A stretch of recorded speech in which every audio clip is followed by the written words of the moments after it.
Oh my God, I can't believe I let you talk me into this. It's gonna be a great experience. Yeah. All right. All right, crew. There's still one thing we need to take care of. Promise you it'll help. Close your eyes. Take a big, deep inhale. And out. In. And out. Welcome aboard.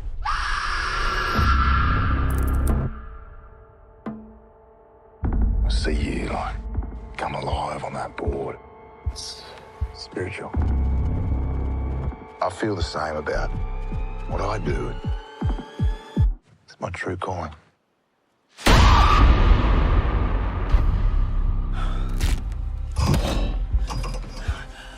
What is this? Where are we? We're on his boat. Whose fault? I don't think you want to know. You're a fighter. I love fighters. Makes for a better show. Right, places, please. And action.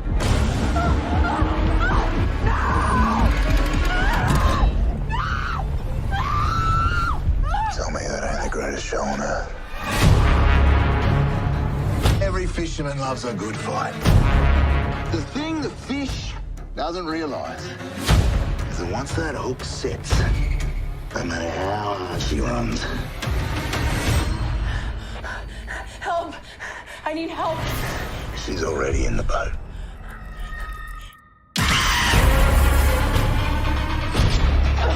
Behind you! Yeah, you and me, we fend for ourselves.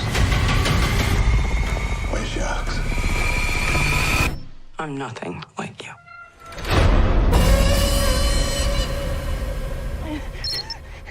Oh, come on, don't be like that. This is your time to shine.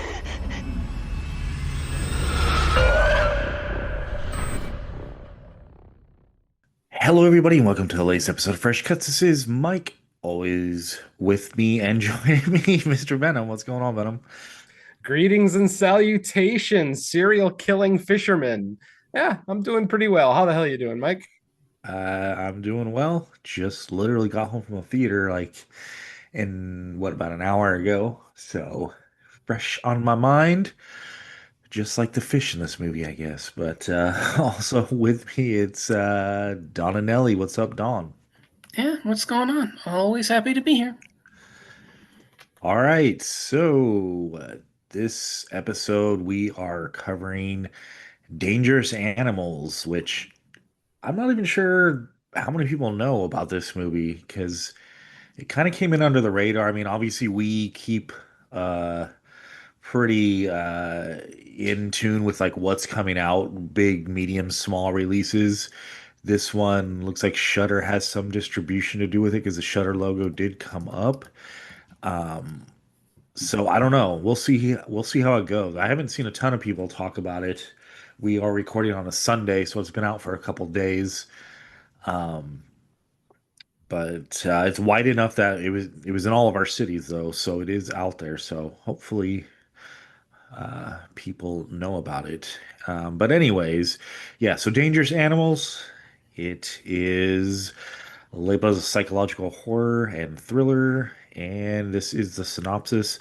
When Zephyr, a savvy and free-spirited surfer, is abducted by a shark-obsessed serial killer and held captive on his boat, she must figure out how to escape before he carries out a ritualistic feeding to the sharks below. All right, so we will start out with our general thoughts as we always do. Venom, what did you think of Dangerous Animals? Now, we have a little bit of a tradition here on Fresh Cuts where I will gladly turn over first dibs on general thoughts for a certain kind of movie to our friend Mr. Donanelli. And for longtime listeners, you know that it's shark-based horror films. Now, anyone who has either seen this movie or seen the trailer for this movie knows that maybe this isn't exactly a shark horror film, but since sharks are a major element of this one, I am going to go ahead and turn over first dibs to our friend Mr. Donanelli and just ask him, do you think this was enough of a shark movie to make those of us who love shark movies happy, or was this just a fairly basic serial killer movie that kind of rips off Dexter. I don't know. What do you think, Don? Well, I mean, that's kind of some of my general thoughts. My first impression didn't go to Dexter because I've never seen it. My initial impression went more towards Shark Night 3D, which uses a very, very, very similar premise. Not necessarily on the nose, but I'll keep that movie vague. It's about a group of people who stumble across a group of criminals who film snuff videos by feeding regular people to man-eating sharks that they've lured into this enclosed little cove or lagoon or whatever you want to call it. Um, Sounds a little eerily similar to this one. I do like this one a little bit more, although that shouldn't be faint praise because I'm not a huge fan of Shark Night. It's just not quite the kind of film for me. This one falls a little bit more into the thriller realm, which kind of is a little bit outside of my interest realm. Uh, I do think that there are a few things to like about it. I do like the look of it. I love the tension in the second act when we finally start to realize what the end game is. Because I love the fact that we get the motivation behind everything fairly early on, and it becomes a really intriguing, like not quite cat and mouse, but it becomes like a really intriguing, like psychological thriller where it's more about what can she do to survive the situation. And that there are a lot of really intense sequences both on the boat and off, which I really liked. It's not quite fully dipping its feet into horror, which I'm a little disappointed with. But a lot of that is just due to again, I'm going to try to keep this as vague as possible, but the premise and a lot of the promotional material do kind of spoil it a little bit, in that I'm a little taken aback personally, just because it's a serial killer film that just happens to have a rather bizarre method of execution, for lack of a better term. And that is dumping people into cages with man-eating sharks and letting the sharks feed on them. So it's not quite in the tradition of like the shark movies that I usually go for. I mean, anybody who knows me knows that, from Sharknado to practically all the other Sci-Fi Channel dross that they pumped out to promote the new release of said genre, said franchise film, any and every Wild Eye release. I've seen probably more Mark Polonia shark movies than I think people have seen Mark Polonia films in general. So that kind of tells you where I go with where I want my shark movies. I don't want them to be pitied like they are here, where they're normal creatures doing their thing. It just so happens that they're doing their things to people. They don't know any better. They're just in their environment, and they just happen to know that this guy's dropping food, and hey, it's a human being. They don't know any better. It's just it's an unfortunate series of events. It's an interesting take, but it's not one that I really go for, and a lot of it is because the again, it's just the sharks are being used as the killing method, rather than the guy using a knife or a machete or any other kind of disposal method. His disposal method is feeding them the sharks. It's an intriguing idea. It's one that I haven't seen before. I mean, again, it's really close to Shark Night, but a lot of it doesn't really fall into where I want with the genre. And I don't have anything against the film. It's just personal preference, and that's kind of where a lot of my issues with the film fall in. I really can't say much more than that, just because I don't really want to get into spoilers. It's just some of that is just par for the course with how the film was marketed. So I feel a little bit comfortable saying that. But yeah, I do enjoy it. I don't think it's going to be a contender for best It may be best shark movie of the year, but that's only because I still need to get to Into the Deep, which I'm saving for Shark Week, which should be in about a month from now, if we're recording this the first week of June. So hopefully Into the Deep will top this one, but who knows? But yeah, other than that, I can't really say that there was a whole lot that I really disliked. It was just the way that I found the treatment of the sharks to be presented, which intriguing idea, generates some tension, but it just doesn't fall in line with what I want since a lot of it feels more like suspense thriller more than outright genre fare. I don't think it's a bad film. It's just not one that I really gravitate to. So yeah, again, just to avoid going for the just avoid going for spoilers. I'm just going to leave it at that. Okay. Um, I guess we'll go kick it right back to Venom then for your general thoughts. All right. Well, I agree with a lot of what Don said, and I disagree with maybe just one or two things that he said. I agree about the shark element in this one. The shark element of this really doesn't add that much horror to it. These are sharks just being sharks. This isn't like Jaws where he's vindictive and actually going after a very specific family.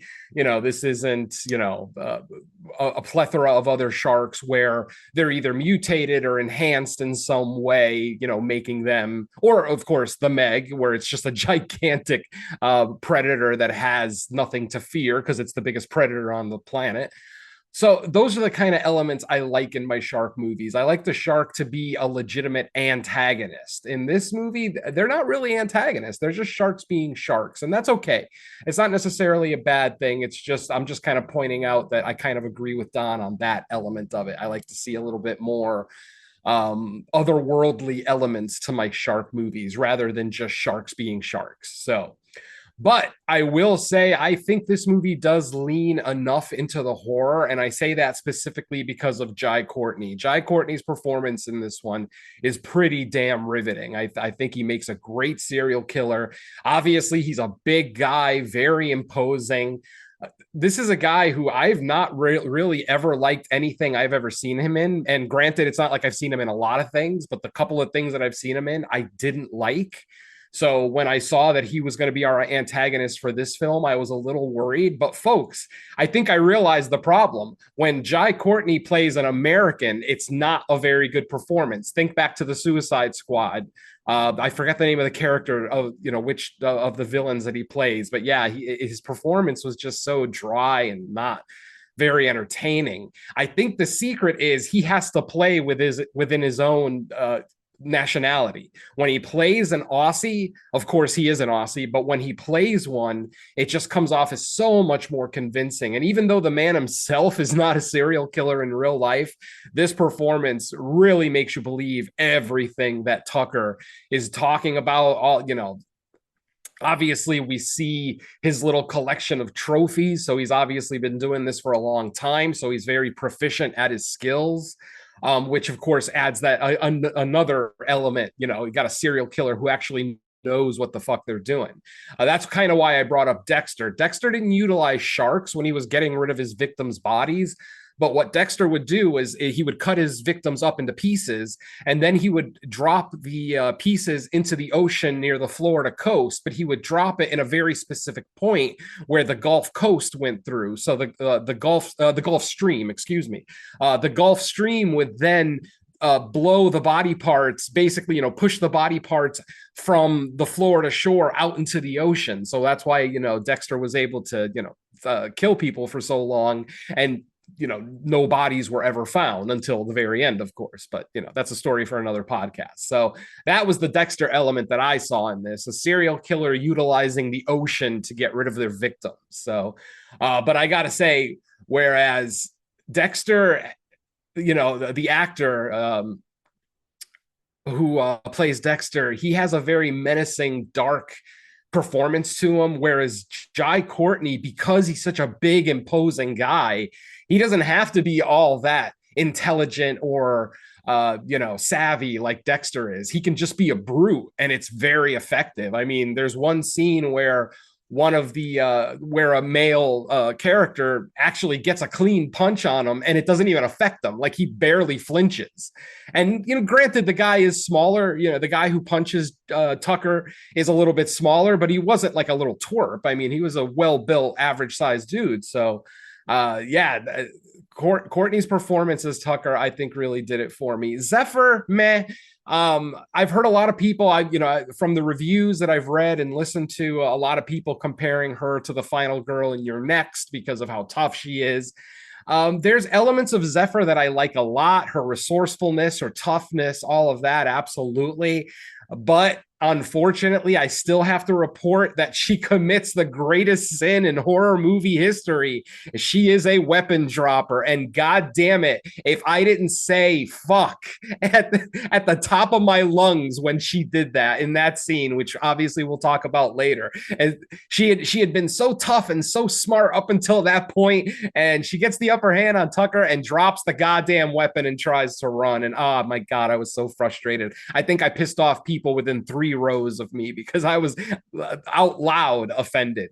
But ultimately, Zephyr is still a pretty decent little character. She redeems herself at the end. I mean, her toughness cannot be questioned, considering one of the things that she does to herself to escape the clutches of this guy. That's one element of the movie where I kind of have to ding the movie. There's an element of this where Zephyr gets away, if you will. She's able to escape her captivity at the hands of Tucker just to get recaptured. That happens 3 goddamn times in the movie. By the 3rd time, I threw my hands up. I'm like, come on, guys, you got to stop this.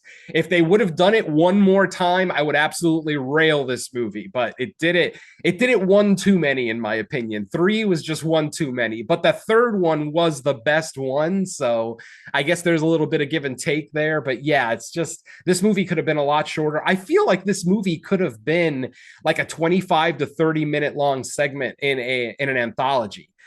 Like skip the entire cold open, skip the entire relationship with Moses and Zephyr, and just give us the meat of the story. And I feel like you could tell this story in a half hour, and it would be, it would have a distinct beginning, middle, end, and it would be entertaining. Not to say that the hour and 40-minute version wasn't entertaining, but I did kind of feel that hour and 40 minutes a few times in the film. I'm not necessarily going to say that it has pacing issues, but it has monotony issues for the element that I've already spoken about, which I'll get more into during the walkthrough. But yeah, overall, I think, I haven't even spoken about the technical aspects of the movie. The movie is gorgeous, obviously shot in Australia. Beautiful cinematography, great underwater film work. I mean, there's this one shot, a long distance shot with like Zephyr in the foreground, and then a shark just kind of comes and slowly fades in from the darkness. Like, that shot is amazing. It's not necessarily an original shot. We've seen it in many shark movies before, but it's so beautifully done here. And especially, just because it's, I think it's the one I'm thinking of is done at night. So you have that darkness element along with it. It just, it worked so much for me. So yeah, there's a lot about this movie that I liked. It's beautifully made. Now, we haven't even talked about the fact that this is directed by Sean Byrne, who has literally, this is only his 3rd feature film, friends. And listen to his first 2, The Loved Ones and The Devil's Candy. Those are literally 2 of my favorite horror movies of all time. The Loved Ones is literally my favorite twisted obsession movie ever. I fucking adore that movie. That and Audition from Japan are probably like my favorite obsession movies, horror movies specifically. And then Devil's Candy. Are you kidding? Devil's Candy is one of the best heavy metal horror movies of probably the last 40, 50 years. I mean, it's up there with Deathgasm and Lords of Chaos, if you consider Lords of Chaos a horror movie, which is a discussion for another day. So I'm going to leave that alone. But I mean, and even going back to the 80s with Trick or Treat and Black Roses and some of the maybe lesser rock and roll / heavy metal horror movies. But yeah, this guy directed The Loved Ones and Devil's Candy. So maybe my expectations were a little high when I realized that, because I will solidly say that Dangerous Animals is probably my least favorite of his 3 features. He's done some shorts as well, but those 3 features are all he's done. But I will say, for only doing 3 movies, that's a damn solid resume, my friends. Even though Dangerous Animals, just for me personally, might be a slight step down, at least in the horror aspects of it, in the actual filmmaking aspects of it, you can definitely see that he's getting better. So bravo to Sean. I am very looking forward to see what he does next, especially if he stays in the genre and, doesn't get, stars in his eyes and Hollywood studio money thrown at him. Let's hope he stays in the genre. But I'm going to leave my general thoughts at saying overall, I enjoyed this movie. It's not a bad movie. Obviously, the major discussion is going to be, is it really horror? It's honestly, it's up to the viewer. I personally think because of Jai's performance and the fact that he doesn't just kill with sharks, we actually do see him kill more than one person in this movie with his bare hands. And to me, that still solidly constitutes horror. So maybe not at the scale that Don and I would like to see, obviously, but I'm going to say that it leans enough into horror for me that I'm comfortable calling it that. So yeah, overall, a fun movie, good performances. It's worth the price of admission just to see Jai Courtney as Tucker, because I think he literally carries this entire movie. There's a scene where he's dancing in a robe that I couldn't stop laughing. I'm laughing the entire goddamn scene, especially because of the horrible, horrible thing that he just did in the scene before that. And he's sitting there drinking out of a bottle of wine and dancing in his robe and underwear. It's a solid performance, I gotta say, and a surprising one, because like I said, I haven't liked anything that Jai Courtney's done up until now. So yeah, bravo. So I'll leave it at that. Solid movie. I would give this a mild recommend. I think if you have any interest in seeing it whatsoever, see it in the theaters because of the beautiful cinematography, the beautiful waterscapes, and some really cool looking sharks too. One very specific cool shark too that we'll talk about during the walkthrough. So yeah, overall solid. I enjoyed it. Mike, back to you. All right. So yeah, I like the movie quite a lot. I think if I had to nitpick a couple things, it would just be one, there's a decision one of the characters makes, like probably end of second act, heading into third act, that just was like, come on, like, why did you take it upon yourself to do this? Because we know how it's probably going to turn out, at least for the time being, for that character by doing that. And then Venom, you have your weapon dropping pet peeve. I totally forgot about that, but my this one also has one of my pet peeves, and I feel like a lot of horror movies have recently like kind of cooled off on doing it, but this one definitely does it, which is I hate like one-liner setups for like the final confrontation where like the protagonist like stops to like say something like witty or like quote unquote badass before. It just like, don't do it. But those aren't the type of there was nothing that's gonna like make me dislike the movie. It's just one of those in the moment kind of like cringe eye roll things.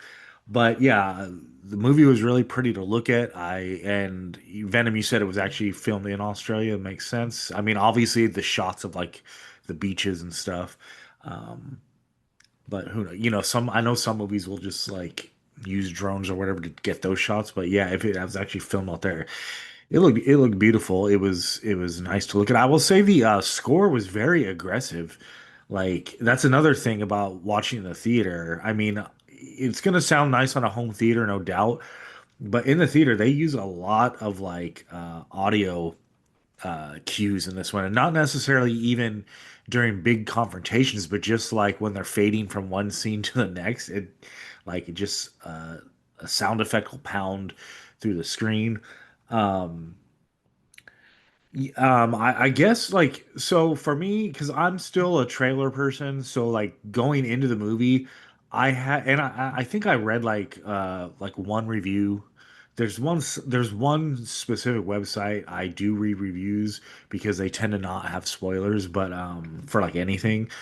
So I had a pretty good idea like going into the movie that it's not necessarily like a killer shark movie. It's more that sharks are just involved in the process. So like I kind of went into it just knowing that, and that to me, I think that like the play on the dangerous animals thing is more that like we're the dangerous animals. But I think that was kind of on the nose. Like maybe I think Don might have mentioned that during his general thoughts. Um, the protagonist, she was fine. Like I wouldn't say it's like the performance where it's like, oh, this just put her on the map and like she should be cast in like so many things. I mean, if she turns up in other things, cool. Like I'll be glad to see her. But like, I agree that it was really the performance of our antagonist, Jai Courtney. I think he brought the presence. I don't know what it is about the big burly Australian dudes, but they make great villains. Venom, you mentioned it in a couple other things. One of them was Suicide Squad. I haven't seen it, so I don't have Mhm. anything to compare it to in that. Like this might be. I can't say for sure this is the first time I've seen a movie, but like as far as like this type of antagonist role, he's naturally a pretty big dude, like 6'2" and built, so like automatically has that presence. And like you said, Venom, the guy who played Moses, he's not like a scrawny dude himself. Like Mhm. if you saw him walking down a beach, you'd be like, oh, he works out and is like built himself. But there's a difference between like, you know, weightlifting to like make your body like that, and then the dudes that are just like naturally hulking dudes, like a big Jason Voorhees almost, you know. Yeah. Um, so when they kind of have a confrontation at some point in the movie, you see like the size difference. Even if one dude's physique is more like chiseled and muscle, it's like the other dude's just naturally. He looks like he would be a terror on the rugby field or something. Um, so yeah, that made for a great, and of course, like the Australian accent doesn't hurt. Just the kind of sadistic stuff, like you said, the dancing around to the music, just I feel like there's almost like different inspirations that from other like thriller or horror movies that went into like the creation of this character, Mhm. which he performs well. He brings all those elements to it, um, and overall, I liked everything about the movie. Like you can, I would say, does it reach like the heights of being great? That's probably where I would stop short, but it's good. To me, it was like it was a fun time, a fun kind of cat and mouse game. I thought the character of Zephyr was a formidable foe. I mean, obviously being like a skinny blonde white girl, she did pretty good in like defending herself and trying to get away. And Mhm. I felt it was like mostly believable, like what she was able to do, because like obviously you do suspend some belief, just the fact that like the size difference and like how is she managing this, but I felt they did it in a way that like made sense. And I thought that they made the good decision that like there's a lot of like escape attempts that look like, oh, they're gonna work, and then somehow they're foiled. I thought they did a good job with that. My I guess my only other nitpick would be it does kind of wrap up a little like neat and convenient. Like it's almost like they knew what their max running time would be, and they were running up against it. And they're like, okay, this is where we got to end it.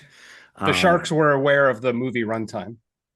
yeah, and then there's a certain character that survives that I thought it made more sense for them to just be dead, but they Yep. they ended up not being dead. I won't spoil who the character is, but that was another kind of like, okay. But like I said, overall, it's enjoyable. I would like it's already been mentioned by both my co-hosts. I wouldn't put this in a killer shark category specifically, but we still get some shark action going and getting people. So if you want to see that, I would say see it in the big screen. And just because like there's a vat to me, any movie that takes place partially or fully out on the sea, there's a vastness element that no matter how big your home TV is, it's hard to capture kind of like that isolating feeling. The big screen to me always gets it done, even with just like wide shots, or we get a helicopter in this kind of like overhead, like looking down on things. And to me, it's really hard to capture that at home. So I say see it in the theater. The movie itself is just good enough, and just I think there's also elements that make it better for the theater. So I'll leave my general thoughts at that for now. A couple of other movies that people might recognize Jai Courtney from. He played Kyle Reese in the last. Wait, no, that wasn't the last Terminator movie. That was Terminator Genesis. I'm sorry. So in Terminator Genesis, he played Kyle Reese, and then he played John McClane's son in the last Die Hard movie, A Good Day to Die Hard. These are the roles where I'm like, this guy's not really very special. Like he does the job, I guess, but I never thought anything was exceptional about him. And then he played Boomerang. I loved Good Day to Die Hard. I think it more than 4, actually. Really? Well, I mean, I don't dislike the movie. I'm specifically talking about, Jai's performance as an American, okay. Specifically. Yeah. Just any movie that I've ever seen him in where somebody's pointed out to me that, oh, that guy's Australian and he's in the movie with an American accent, it just never works for me. But this one, like I said, I think the secret is that he has to play Australians. If he keeps playing Australians, especially villainous ones, I think he has a great genre career ahead of him. So, yeah. All right, folks. Well, not really much else. The only other thing that I wanted to say that hasn't really been talked about is Mike mentioned the score, but the soundtrack's actually really good. We got a couple of decent little songs. We get some Creedence Clearwater Revival in a couple of scenes in this movie with one of their more oddball songs. So I thought that was utilized really, really well, especially considering the context of the conversation that was being had around that song between Zephyr and Moses. I thought was pretty well done. So yeah, good score, good soundtrack, good cinematography, good villain, good hero, final girl, whatever you want to go with. Just overall, just like I said, nothing exceptional necessarily other than maybe Jai Courtney's performance, but everything is solid. So yeah, this one, like I said, I would recommend this one. If you're a fan of, slashers, serial killer movies, this might not be horror enough for a lot of you out there, but I think, for most, especially if you can appreciate good technical aspects of a film and good acting, I think this one is still worth seeing in the theaters. So go check it out. So, all right, folks, that's going to be your final spoiler warning. If you haven't seen Dangerous Animals, then I mean, it's a movie about a serial killer that utilizes sharks. I'm pretty sure we know how the movie is going to end. It's kind of like a Rocky movie. We know how what the ending is going to be. It's just a matter of the path to get there. So let's go ahead and get into it. Our movie opens up with a couple of tourists going to Tucker's Experience. This is a local business where our friend Bruce Tucker has a boat that he takes tourists out and basically lets them swim with sharks. They have those shark cages where he'll lower tourists down into a shark-infested waters. He'll throw some chum. He'll throw a few buckets of chum over the side of the boat to really get the sharks, riled up so that it gives the tourists a good show. Now, eventually, obviously, as we're watching it, we're thinking, oh, he's going to open up the cage and let the sharks in or something crazy like that. But no, he ends up bringing the cage up, letting the tourists out of the cage. But then out of nowhere, he has his villain turn where just for no reason, he pulls out a knife, ends up stabbing the male. Like I said, it was a couple, a guy and a girl, who apparently were not together romantically, but maybe had a little thing the night before, whatever. Doesn't have any real bearing on the story. So like I said, Tucker pulls out a knife, stabs the guy multiple times in the neck, and then just pushes him into the water, turns around to the girl who's named Heather and says, "It's showtime." Very, very Beetlejuice, if you will. After that, we are introduced to Zephyr. Zephyr is a pretty white girl, American, who is out here in Australia. She is a surfer. She's basically just kind of living in her van while she's in Australia, going to all the different beaches and surfing all the, legendary waves that Australia has to offer. Unfortunately, she's maybe not doing so great money-wise because when we meet her, she's actually stealing ice cream from like a convenience store, like a 7-Eleven type store. While she's in there, we see Moses. Moses is a local Australian guy. Turns out that he's a real estate agent. He's looking for jumper cables because his car won't start, and he's walked over 10 blocks from where his car actually was. and he's upset that the clerk doesn't know whether the store has jumper cables, isn't willing to go help him out and look. Eventually, he asks Zephyr if she has jumper cables, and she says, "No, I'm sorry, I don't." But then after Zephyr gets out of the convenience store, and we see that she basically hid a pint of ice cream inside of a large Slurpee cup. So she basically bought a $2 Slurpee and got a $6 pint of ice cream inside of it. So, pretty savvy, I'd say. Now, Moses witnesses this and basically threatens Zephyr, saying, do you have jumper cables or not? She again says that she doesn't. And then he mentions that he saw her take the ice cream, and he basically threatens her by saying, I don't think the store owner would like it if I went inside and told him to check out his video footage. So then Zephyr relents. She's not happy about it. She doesn't like being blackmailed, of course, but Moses turns out is not a bad guy. He literally just wanted to get his car started. When Zephyr takes him back to his car, it turns out she does have jumper cables. So, of course, she was lying. But then again, she's an American woman in a foreign country by herself. I understand, her wanting to be careful and not engage with every single person that, addresses her. So somewhat understandable. Eventually, she gives him the jumper cables. They start his car, and then they just get into a conversation. Moses notices that she has a surfboard in the back of her van. And it turns out Moses is also a surfer. So they start kind of connecting, with their surfer knowledge and talking about the waves and everything else. Eventually, of course, the inevitable happens. They end up in bed together. Zephyr drives her van, which, as I already mentioned, she's living in, to Moses's house. They end up having sex there. They end up, having a nice, what seems to be a nice little evening. The next morning, Moses gets up. He goes in the house to make breakfast for her. Very nice guy. And then when he comes out, the van is gone. She has already left for the day, and she's already at the beach that she's going to be at surfing this morning. Moses ends up sending her a text asking where she went, and she said, "Oh, early bird gets the barrel," with, of course, surfer talk for getting those great barrel waves.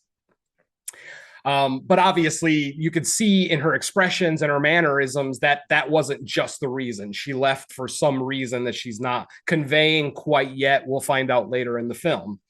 Moses asks her, "Well, hey, if you're surfing, I'm off today. You mind if I join you?" Now, this was kind of a cute scene. I actually like that they did this, because at first she types out on her phone, I'd really like that. But then she decides that might be a little too inviting. So she changes it to "the oceans are free," or something along those lines. It's free to surf or whatever. So it's like she doesn't want him to know that she actually does want him to come out, and that she actually did have a good time with him the night before, blah, blah, blah, blah, blah. Anyway, after Moses says, "Okay, I'll be there in a few minutes," we see Zephyr. The sun has not come up yet. It's still dark. We see Zephyr kind of prepping her board. She can't find her key to change the fin on her surfboard. She notices a pickup truck in the parking lot that has a couple of surfboards sticking out of it. She walks up to it to see if maybe the owner of the truck has a spare key that she could use on her surfboard. Nobody in the car, so she starts searching through the back of the truck. And then, of course, Tucker shows up, and this is our second appearance of Tucker after the cold open. He's obviously very friendly, very warm. He basically says, "Oh, here, yeah, I've got a key for you for your surfboard. Here, I've got plenty of them. Don't even worry about returning it." She says thank you, and then Tucker gets in his truck and drives away. Now, for the next couple of minutes, she continues her text conversation with Moses, and then finally, she finishes her conversation. She's about to put the finishing touches on her board, and then suddenly Tucker shows up behind her very quietly, very ninja-like, and, grabs her and basically knocks her out. He injects her with something. We find out later that he's using narcotics, sleeping pills, something like that. Mixing it with water, putting it into syringes to knock out his victims so that he could take them to, his location. And basically that's it. Not the next morning, but a couple hours or maybe an hour or so later, Moses finally shows up. He sees the van, because obviously he just had sex in it the night before. So of course he's going to recognize Zephyr's van, but Zephyr is nowhere to be found. He calls her phone, and the phone rings from within the van, which again, Zephyr was supposed to be there to surf, yet her surfboard is still in the truck or in the van, and her phone and all her possessions. So obviously he thinks that there's something wrong. He goes to the police to report her missing. The police obviously aren't, very helpful, especially in situations where people report adults missing. The police don't usually take it seriously until it's at least a couple of days after they've gone missing.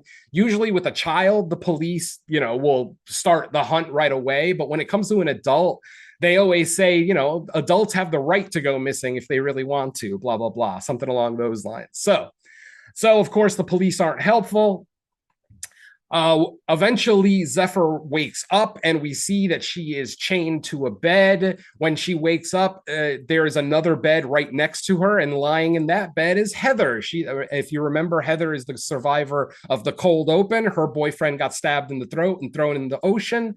Heather is still here, also chained to a bed. And when Zephyr wakes up, she does the standard, where am I, blah, blah, blah, freaking out. Heather's trying to calm her down because obviously Heather's been there for a little while already. Eventually, Tucker shows up with food and water for the girls, basically saying, oh, it's hot as hell down here. You guys got to at least want to have some water.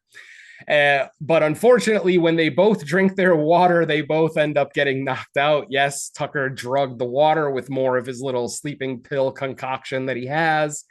And when Zephyr wakes up, she is basically chained to a chair on the end of a boat. It's basically the seat where the fishermen will hang out on like a deep sea fishing boat, which is what Tucker has. It's like a deep sea fishing boat. So she's strapped onto the seat, which is at the end of the boat looking out into the ocean. She looks to her side and sees that Heather is there in some kind of harness, like a contraption holding her in. Once Heather and Zephyr both wake up, Tucker reveals his plan. It turns out that Heather is hooked up to a winch, which then Tucker lifts her up, places her above the ocean, like above the ocean water. He'll throw out a couple of buckets of chum, and then we'll see the shark activity start to happen in the water. Now, you're probably wondering, what pleasure does he get out of this? Well, that's when we see the video camera. Yes, Tucker has been recording all of his deaths, and later in the film, we'll actually see his videotape collection where he's obviously killed over 30 people already. I'd probably say somewhere in the neighborhood of 30 to 35. I tried to count the amount of videos in there. I counted 12 on the bottom row, and then the top row was actually full. So I'm assuming that's probably around 20 even. So yeah, we're talking like 30 to 35 times Tucker has already done this. But yeah, basically, using the winch, he lowers Heather into the water. Now, Heather, of course, not knowing much about sharks, she starts to panic and starts kicking her feet, which is obviously, anybody who knows anything about sharks, I know Don, being a big fan of Shark Week, knows flopping around in the water is the last thing you want to do in shark-infested waters. Absolutely. Two keys. If you happen to find yourself in there, since step one is obviously don't go into the water when they're nearby. That's obviously forever. And that's always going to be step one.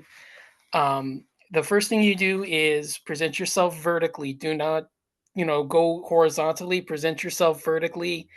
Shut yourself down. Let yourself fall into a state where you're nearly floating. If you present yourself in that manner, they'll usually come around you, check you out, but they won't necessarily do anything. Step two is, if they do decide to come at you, stay focused on them. Keep them on your, stay focused on them. Don't turn your back. Stay focused, stay head on, and then gently guide them with your hand out, touch the nose, and guide them away from you. Don't let them come near you. Just keep them at arm's distance, guide them with your nose, and then gently push them to the side. Not aggressively, just forcefully. Your survival lesson from Mr. Don and Ellie. I love it. Awesome. All right. So unfortunately, Heather does not have the wherewithal to stay calm in the water. And eventually she does get bitten. We see her get pulled down into the water. Like I said, she's still, harnessed up to the winch. So it's not like she's pulled completely off of it. but she is pulled down. Eventually she comes back up, and you see that her eyes are like half shut, and you can tell that she's probably bleeding out. Eventually, after Tucker releases her body completely as he's driving or, riding away in the boat, we see Heather's body in the water, and like basically just her head and her torso is all that's left. We see one of her legs floating there, which is kind of weird because sharks don't attack just to attack. They attack to eat generally. If a shark rips your leg off, 9 times out of 10, it's gonna eat it. He didn't just rip it off just to be a dick. So yeah, a lot of movies, don't practice that, and because obviously it looks more impressive to see body parts floating in the water to imply that there was a shark attack. Where, as in real life, the only evidence would be a big patch of red water, maybe a little bit of a surfboard or some clothing or something, but otherwise, yeah, sharks attack to eat. But anyway. So at this point, Heather realizes, what's in store for her. She's now by herself in the hull of this ship.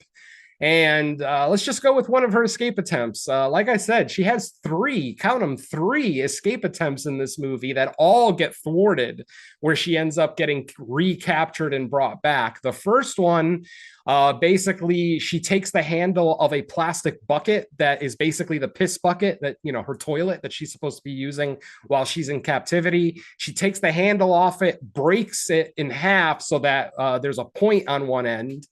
And then when Tucker comes to give her food and water for the day, she's able to stab him in the neck, which was a pretty gnarly stab too. I mean, she didn't fuck around. Like, I was worried that she was going to stab him in like the shoulder or, in the side or something, like, the common mistake that a lot of protagonists make in horror movies. But nah, she went for the jugular right away. She stabbed him right in the neck. Unfortunately, he is a big monster of a man, so he only stayed out cold long enough for her to get the keys off of him. She was able to undo her handcuffs, but literally as she gets the handcuffs undone, he wakes up. And what's funny is that there were multiple people in the theater screaming, "Handcuff him." Because the instant that she got the handcuffs off, he was still on the ground. She could have handcuffed his ankle. She could have cuffed his ankle to the bed, taken the keys with her, and it would have been a lot shorter movie. But no, she gets away, decides to run out of the ship, a ship that she's never even seen any part of other than the room that she's in. So obviously she has no idea where she's running to. Eventually, of course, Tucker catches her in the galley or the kitchen and brings her back to the room. Now, at this point, Moses, the guy that Zephyr, stayed with the night before, he's still very worried. And to his credit, he knows eventually he sees Zephyr's van get towed away.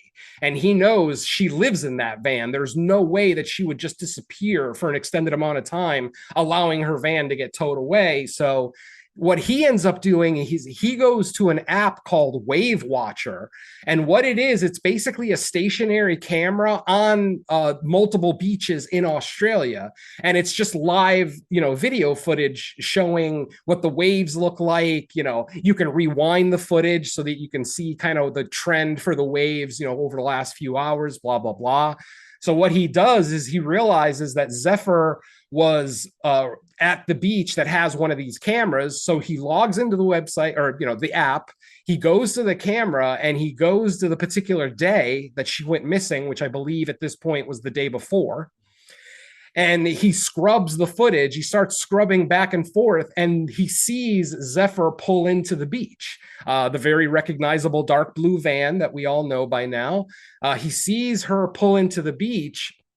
And then he sees a pickup truck with Tucker's experience follow behind her into the beach area. And then without the van leaving, we again see Tucker's experience, the pickup truck with the logo on the side, drive by, leaving. And then that's the last time anybody sees Zephyr.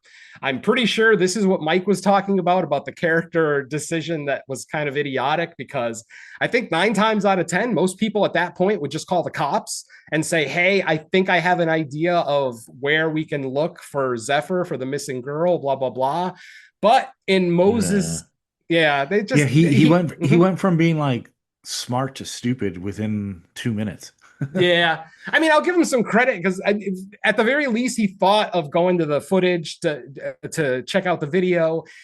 He recognized Tucker's experience. Maybe he didn't realize that Tucker was a fucking mongoloid and that he couldn't possibly take him. So, I mean, I'll give him credit for bravery, but maybe not the most credit for intelligence, like Mike said. Like, yeah, he really should have just called the cops at that point. But in his infinite wisdom, he decided to go there.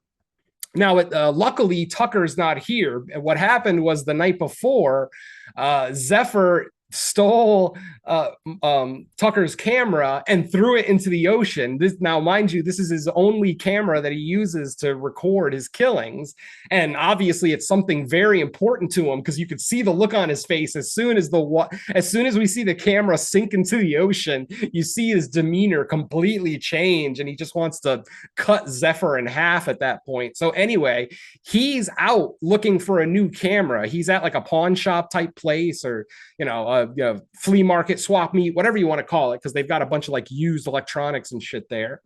While he's there, he does find a camera that suits his needs. He buys it and he starts to make his way back to his boat.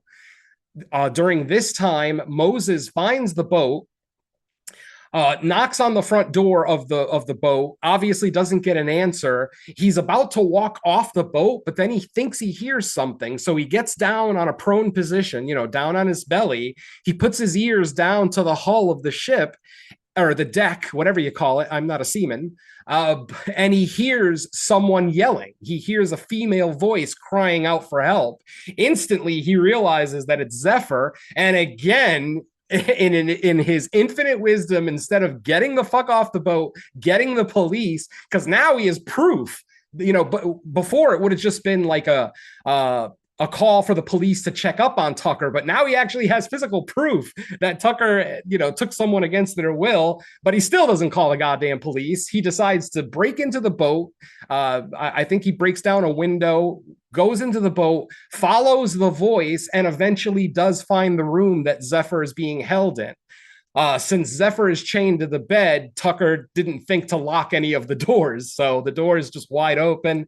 Moses walks in and sees that it's Zephyr, tries to help her out. Of course, she's still handcuffed to the bed. She tells him, find me a bobby pin, a piece of wire, anything that I can use to pick this lock, the handcuff, blah, blah, blah. But then as he's running out of the room, she yells, and call the cops. See, I don't know why the hell Zephyr didn't tell him to call the cops right then and there. As soon as he walked into the room, you dial 911 or whatever the equivalent is in Australia. I think it's 991. You dial the emergency line, and while you're still there, at least let the police know where you are, just in case Tucker shows back up and gets the upper hand. But what does he do? He runs, tries to run off not run off the boat, but he runs into a big room looking for a piece of, like I said, a bobby pin or a cable, something for Zephyr to be able to use as a lockpick. And then he picks up the phone, dials the police. Unfortunately, just as he's about to talk to the police, Tucker shows up, tackles him down to the ground. Basically, the whole time they're struggling, the phone is still off the hook. We can hear the 911 or the emergency dispatcher asking, what's wrong? Is there an emergency? Obviously, Moses, if I were Moses, I would have just yelled out loud, Tucker's experience, come to Tucker's experience. You got to say something while you got the cops on the line. You got to be smart about it. But no. Again, Moses didn't really have the wherewithal to say Tucker's experience, so the phone call ends up getting cut off. The police don't end up finding out where they are. And this is where Moses gets his one good punch in on Tucker, but literally Tucker barely flinches. He doesn't even take a step back. He literally keeps moving forward and just picks this kid up and throws him against the side of the boat like he's a rag doll. Somehow, eventually, Moses is able to get the upper hand. I think somehow he gets a weapon. He's able to daze Tucker a little bit, and then he's able to grab like some kind of like a piece of like an iron pipe or just some kind of like bar of some kind. He puts it up against his neck. So Tucker is basically, in the full mount position for MMA fans out there. You know what the full mount is. He's in the full mount. He's got the pipe up against Tucker's throat, and somehow he's winning. It looks like he's literally about to knock out Tucker or choke him out. And then out of nowhere, one of Tucker's neighborhood friends shows up, knocks Moses in the head with a 2x4. And this guy, the friend, does not know what Tucker is doing. They're like neighbors. They have their boats are on neighboring ports. So they're right next to each other. So I guess they're acquaintances more than friends. But anyway, when after the friend walks in, knocks out Moses and starts asking Tucker, are you okay? What the hell happened? What was that guy trying to do? Then he hears Zephyr's voice coming from the lower depths of the ship. He turns around and says, Tucker, what are you doing in here? And then Tucker unceremoniously buries one of those fishing, not a fishing hook, but one of those big hooks for pulling in like those large fishing nets. So basically he buries this goddamn hook right in this poor old guy's forehead. And this was an older gentleman too. He was older than all of us, definitely. Obviously he was trying to be friends with Tucker throughout the movie, but Tucker's very, he's the big brutish guy, doesn't have friends, isn't very friendly, blah, blah, blah, blah, blah. So this is now the second person in the movie that Tucker is killed without the use of sharks. You remember in the cold open when he stabbed the boyfriend. So like I said, the mere fact that he doesn't just use sharks in his killing, I'm going to say the movie slightly leans into horror, very slightly, mildly. So after this, Zephyr is brought back into the room, and now Moses is chained to the bed next to her. Once again, what do you call it? Tucker walks in, brings them a sandwich. The only thing he ever brings these people to eat is Vegemite sandwiches. And for any Americans out there that have ever tried Vegemite, it's fucking awful. It's an acquired taste. I actually do know one American who actually likes it. I don't know why, but this same guy likes like weird animal meats and things like that too. So whatever. But yeah, Vegemite is just so nasty. And that's all he offers these people to eat is Vegemite sandwiches. Like this guy's living in a Men at Work music video or something. Anyway, eventually, once again, Zephyr is able to get out of her restraints. And this one, actually, there's a conversation that happens right before the second escape attempt that I thought was very poignant.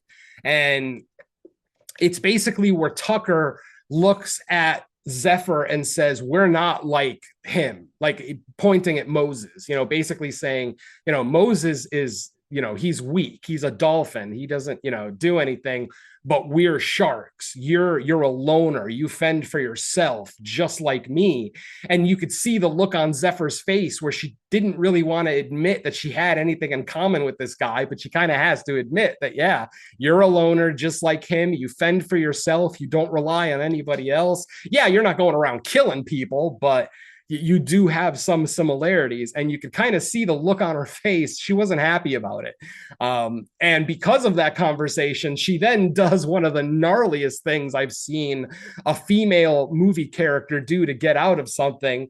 She's handcuffed to the bed. She realizes that she can't get out of the handcuffs. She can't slide her hand out because her thumb is blocking it, as most people would know. So what does this woman do? She fucking turns into Rambo, breaks her own thumb, literally just breaks it as far back as it'll go. Then again tries to slide her hand through the handcuff, and it's not working. So then she goes fucking full Wolverine on us and bites her own thumb off. And folks, this is not a slow, quick bite. This is a long, painful scene of her biting her fucking thumb off. Now, we don't actually get to see the moment of separation. We don't get to see that little bit of gore, but they drag that scene out a couple of extra seconds of her just biting into her thumb.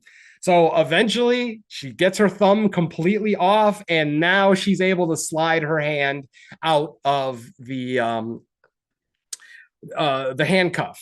She then is able to get out, and eventually, once again, fucking again ends up getting what do you call it? Captured by Tucker. I forget what part of the ship he caught her in the second escape attempt, but yeah, he catches her again, and once again takes her and puts her into the room where she's being chained, this time chaining her by her foot so that she can't cut anything off to get out.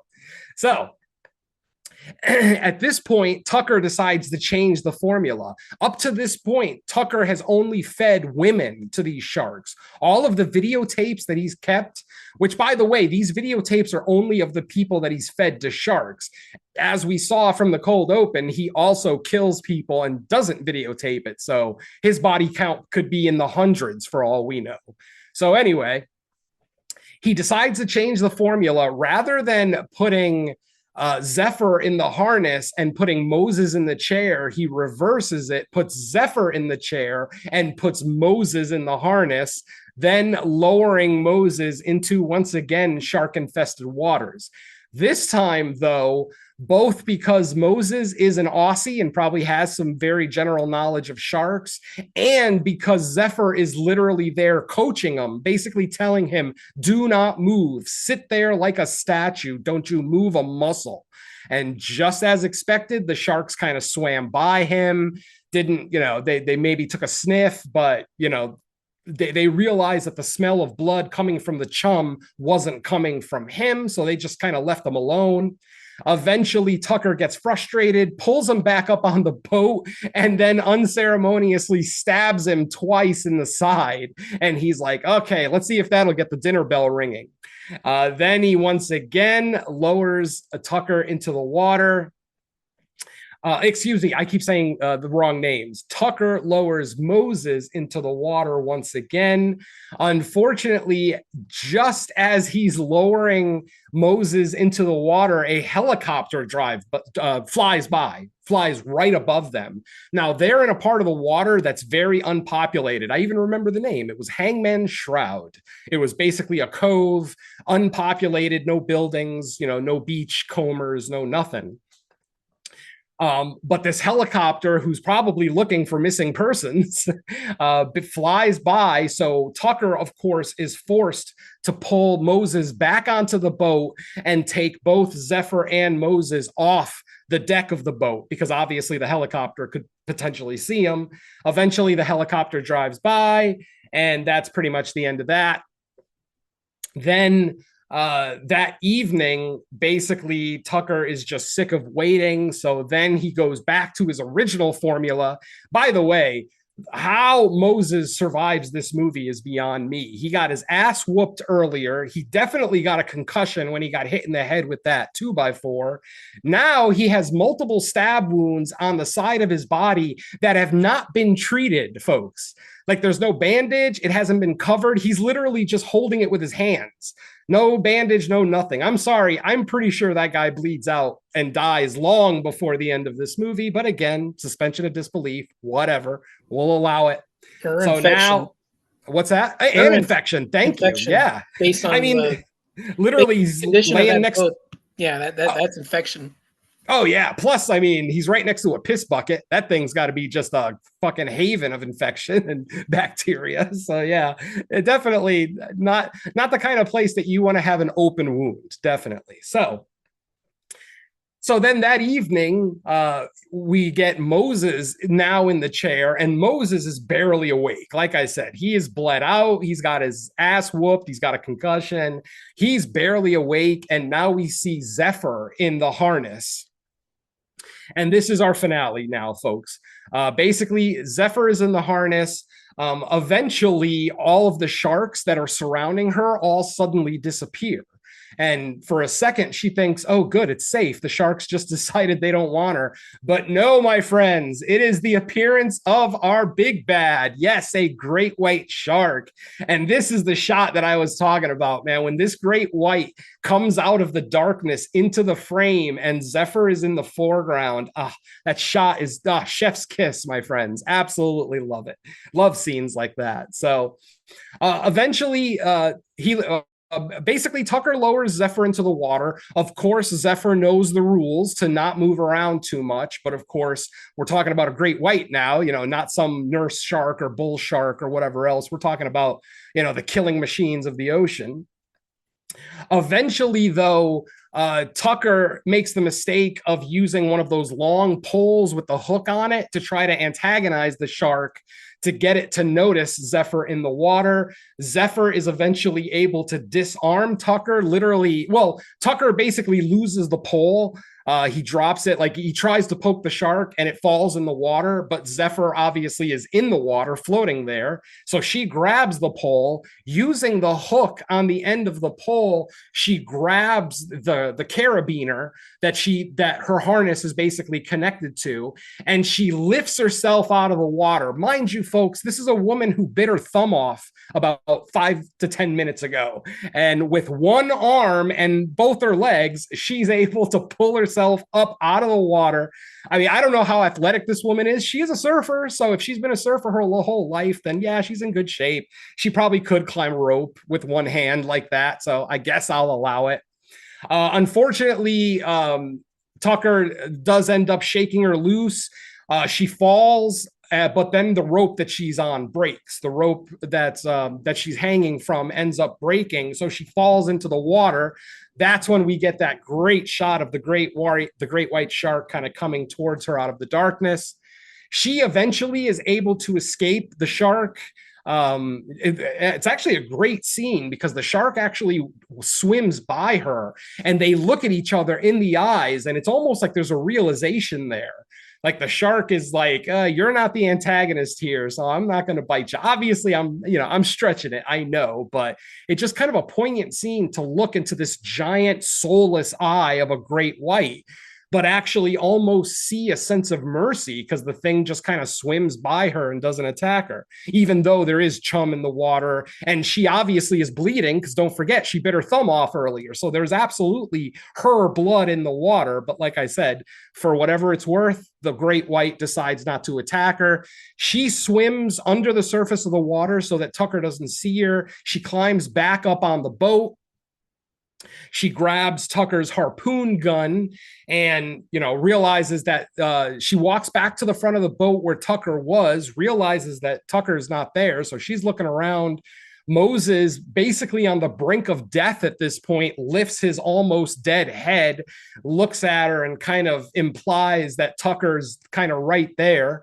Eventually, she walks up to Tucker, and I forget what the one-liner that Mike hated so much was. Maybe he remembers it since he just saw the movie a couple of hours ago, but I don't. The one-liner was so unmonumental that I don't remember what it was. But yeah, she has her little one-liner, and then she shoots Tucker with the harpoon gun. Harpoon gun goes through Tucker's midsection. He falls into the water. And then, of course, with Tucker being the villain of this movie, the shark can't just pull him down under the water and have him disappear in a pool of red blood. Oh, no, my friends. The great white shark fucking leaps out of the water under Tucker, grabbing him while he's leaping into the air, grabs him with his mouth. And the scene is in slow motion enough that you can actually see Tucker in the jaws of the shark reach out towards Zephyr one final time before he eventually just falls into the ocean.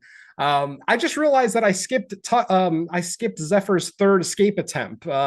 Just real quick, eventually Zephyr is able to escape captivity a third time. She's actually able to get off the boat and actually swims to an adjacent island where it's like a resort island where there's people partying, but unfortunately there's nobody at the beach. Tucker catches up to her. He's able to put her in a rear naked choke. A lot of mixed martial arts references today.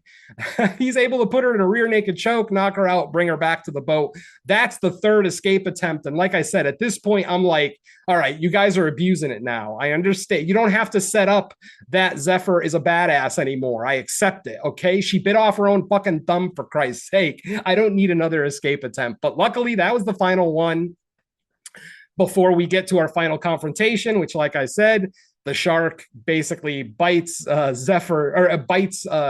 Tucker almost in half. Unfortunately, the rope, the line that's attached to the harpoon that Zephyr shot into Tucker is still attached. And when the shark pulls Tucker down into the water, the line gets tangled on Zephyr's leg. She ends up getting pulled into the water. And then we get that, that kind of cliche tense moment where, did she survive? Did she not survive? But then eventually she does show back up on the boat. She tries to wake up Moses, who's lost a lot of blood at this point. I cannot believe this man survived the movie. She's able to wake him up. They have a cute moment, and that's it. Fade to black, and it's the credits. And that, my friends, is Dangerous Animals 2025. I definitely didn't do it any justice with that walkthrough. I feel like it's a lot better than a lot of the things that, like the stuff that frustrated me about the movie wasn't enough to weigh the movie down and make me dislike the movie.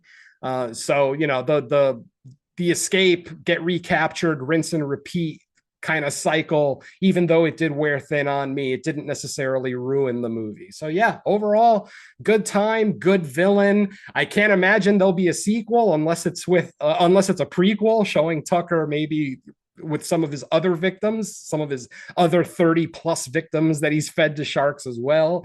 But yeah, can't imagine there'll be a sequel, because we do eventually see like half of Tucker's body floating in the water when Zephyr comes out of the water after she's pulled down, by the rope on the harpoon. So yeah, there you go, folks. There's Dangerous Animals. Do with it what you will, but I will definitely recommend it and say it's worth seeing in theaters. It may not be your favorite movie of the year by any stretch, but it's a beautiful movie, well worth seeing in theaters. Good score, good soundtrack, good performances. Overall, just a solid little movie that deserves your attention. So I guess that's it for me. Back to Mike. Feels kind of good for a summer movie too. Like, we don't spend tons of time like walking around the beach, but it feels like it's that time of the year where everyone's kind of outside doing activity related to like the beach or being on the water. So it feels like the right time of the year for this movie to come out too. Absolutely. All right, cool. Well, that is going to wrap up this episode of Fresh Cuts and our discussion on Dangerous Animals, but we might have stuff for people to listen to. So, Venom, anything else out there that's new? Pretty much the same stuff I talked about last week. No More Room in Hell presents Creature Comforts. Episode 38 is now available, where we looked at 1967's The X from Outer Space, the rare non-Toho kaiju movie that we talk about on the show. So check out that episode. Next episode, episode 39, will get recorded this weekend, and hopefully I'll have that out well before the end of June. So look out for that one. We have already picked our movie for that one, but I'll keep it under my hat because it's such a fun little creature feature that I can't wait to talk about it. So that'll be coming up next on episode 39. The Crystal Lake Gift Shop, episode 9, is the latest episode available there, where Lacey Lou, Mike, and myself talk about episode 9 of Friday the 13th, the series, entitled The Root of All Evil, about an evil mulcher, or a cursed mulcher, I guess is a better way to put it, for this show. So yeah, check out that episode. We should be recording episode 10 in the next week or two, so look out for that one. If you're a fan of the original Friday the 13th, the TV series that aired from 1987 to 1990, definitely check out that show. I also finally recorded my guest spot on the Joe Blow Horror Show with Cole and Travis, where we looked at my favorite giallo ever, Dario Argento's Deep Red. Absolutely adore that film, adore the storyline, potentially my favorite Goblin score ever. I mean, just a fun movie to talk about. And it is episode 1 of their summer series. So that's a nice little honor that I get to talk about. So yeah, check out that one. I don't think it's available yet. As soon as it is physically available, on your podcast apps. I will let everyone know. But yeah, that one's in the can, probably getting edited now. And I think that's everything we have. I'll let Mike talk about the latest episode of the main show. And that's it for me. All right, you got anything, Don? Not much. As mentioned, Creature Comforts latest episode is available with the upcoming episode tentatively scheduled. Again, you know us. We'll probably at least change it 2 or 3 other times before it gets recorded, but potentially it's still scheduled for now. The 2 guest spots that I've appeared on for Paranormal, the New Normal with the Werewolf Roundtable, and then the 80s Creature Feature Roundtable. Both of those were recorded. I don't know when they're going to be available in podcast form. They seem to take a couple of months after, so I would imagine that they'll probably be out more likely by the end of the year than anytime soon. And discussions are underway for the next roundtable since I had so much fun with those that um, I can't say that I'm going to be like a full-time host because they're like every 2 or 3 months that they're rotating in and out, but I am in discussions to join them for the next one. Again, I don't know when that one's being recorded. I don't want to share anything until it's a little closer for everybody, but I will join them again for their third roundtable discussion this year. So that should be a lot of fun.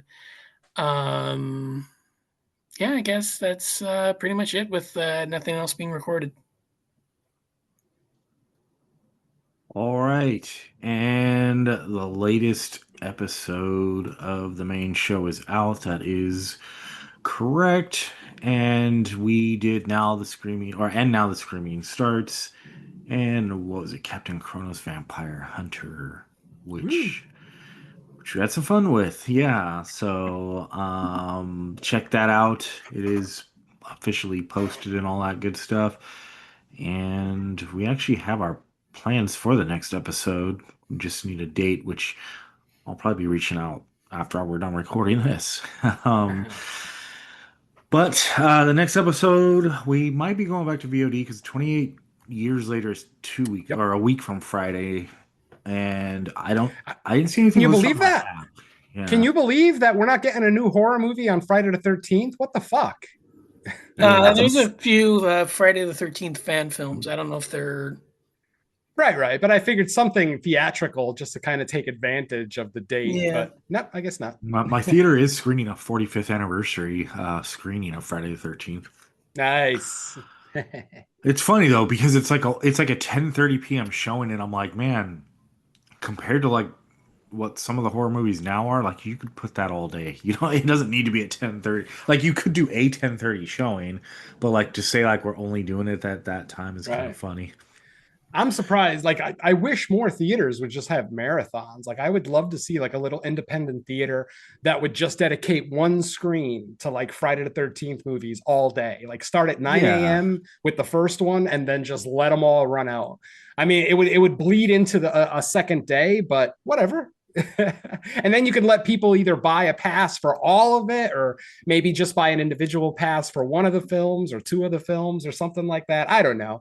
But I mean, there's got to be, especially out here in LA, there's enough Friday the 13th fans that they could pull that off. And there's enough independent theaters that they could pull it off too. So yeah, whatever.